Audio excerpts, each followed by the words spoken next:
بسم الله الرحمن الرحيم. الحمد لله الذي لا إله إلا هو عالم الغيب والشهادة هو الرحمن الرحيم. ونشهد أن لا إله إلا الله ونشهد أن محمدا عبده ورسوله. أما بعد، قال سبحانه وتعالى: أعوذ بالله من الشيطان الرجيم. بسم الله الرحمن الرحيم. إن الذين آمنوا وعملوا الصالحات لهم جنات تجري من تحتها الأنهار ذلك الفوز الكبیر۔ جناب صدر اور حاضرین کرام، ابھی میں نے آپ حضرات کے سامنے ایک آیت کریمہ کی تلاوت کی ہے۔ اسی آیت کریمہ کو عنوان بنا کر کچھ گفتگو کرنا چاہتا ہوں۔ آیت کریمہ کا ترجمہ یہ ہے: یقیناً جو لوگ ایمان لائے اور جنہوں نے عمل صالح کیا، ان کے لیے باغات ہیں جس کے نیچے نہریں بہتی ہیں۔ یہ بہت بڑی کامیابی ہے۔ حضرات، ایمان کے بعد عمل کا نمبر آتا ہے۔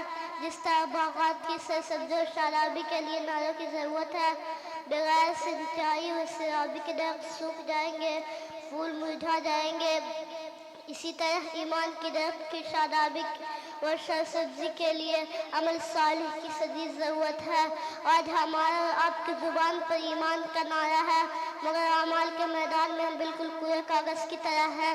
جب تک ہم اپنی زندگی میں عملی پہلو اجاگر نہیں کریں گے، اس وقت تک ہمیں خاطر خواہ کامیابی اور کامیابی نہیں مل سکتی۔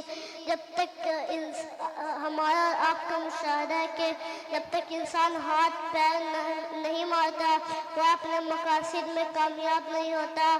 جب تک انسان ہاتھ سے روٹی کا ٹکڑا لے کر اپنے منہ میں نہ ڈالے اور دانتوں کے ذریعے انہیں چبا کر نہ نگلے، اس وقت تک اس کی بھوک ختم نہیں ہو سکتی اور سکھ مسیر اور آسودہ نہیں ہو سکتا۔ جب تک بجلی کا گھٹکا نہیں دبائیں گے، اس وقت تک روشنی نہیں ہو سکتی۔ کسی عارف نے کہا ہے: خود بخود کوئی چیز وجود میں نہ آ گئی اور نہ خود بخود کوئی لوہا تلوار بن گئی، بلکہ ہر چیز کو وجود میں لانے والا اور لوہا کو تلوار بنانے والا ایک شخص ضرور ہے۔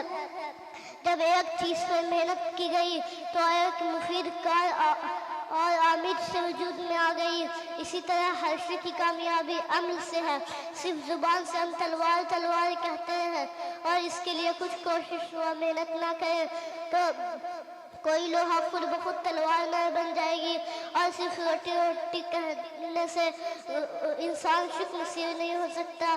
جب تک کہ عمل نہ کرے، محنت اور جدوجہد نہ کرے، ہاتھ سے کھانا اٹھا کر منہ میں نہ ڈالے، اسی طرح ایمان کی درخت کی شادابی اور سرسبزی کے لیے عمل